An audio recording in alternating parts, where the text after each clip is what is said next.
Hello, community, and welcome to another Keeping It Real with Dr. Anita podcast. I am your host, Dr. Anita Polite Wilson, C-Suite Trusted Advisor and Board Member, helping other members of the C-Suite reframe diversity conversations from difficult to different. Today, on my continuing conversation on Real Conversations from the C-Suite, I'm back with my guest, Lisa Holmes, and we're talking about the second of the three practices of thriving communities, which is the practice of the commons. Lisa, when we talk about employee experiences, which was in our last conversation, and how that leads to employee engagement. And we talked about food, Yes. and potlucks and virtual potlucks. Yeah.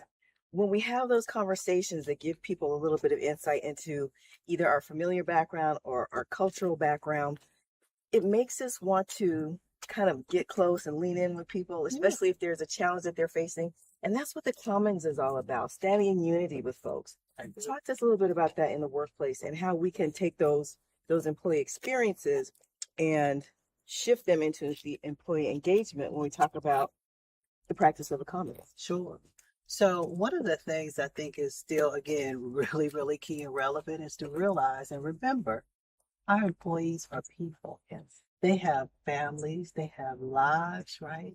And sometimes things happen in their personal lives and that we have to respond to as an employer. Like we owe this to them to be empathetic to whatever that's going on in their personal lives.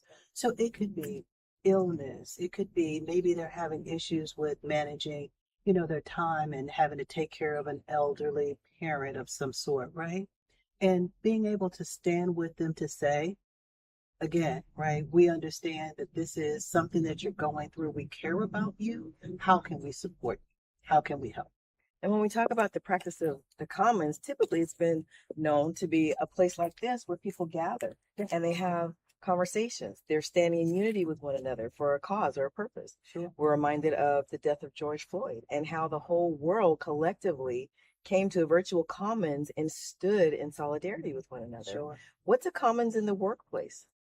So it's funny you say this about George Floyd. One of the things that happened in the workplace during that time was exactly that, where you had co-workers who were standing with each other.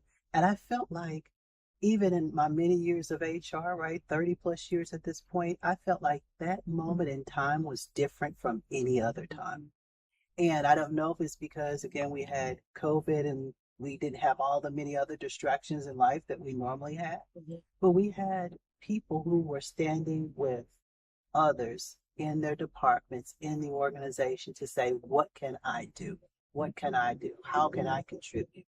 And really being shoulder to shoulder with their peers. And I felt like this was like something that I had never really seen before. I like how you mentioned being shoulder to shoulder, because figuratively, when we talk about the practice of the Commons, it's really about standing with one another and going through that journey.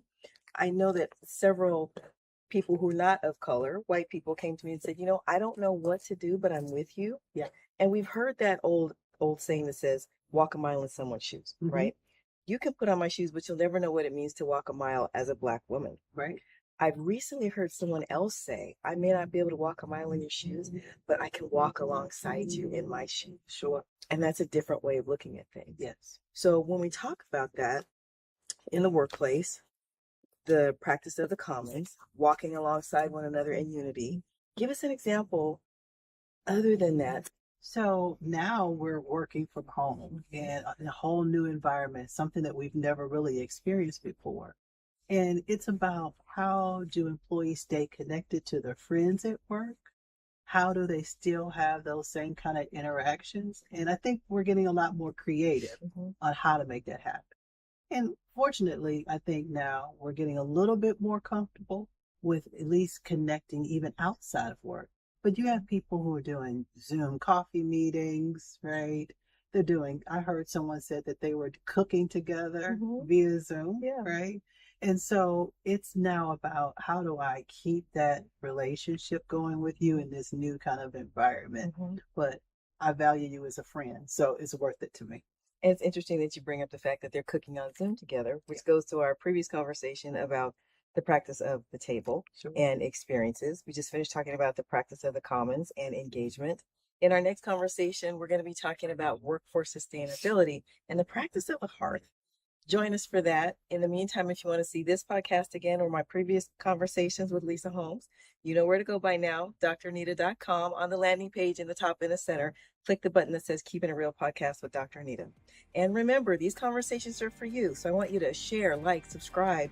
And if anything that we've said helps you reframe diversity conversations from difficult to different, please share them with your network. Until next time, this is Dr. Anita reminding you to stay blessed and keep it real.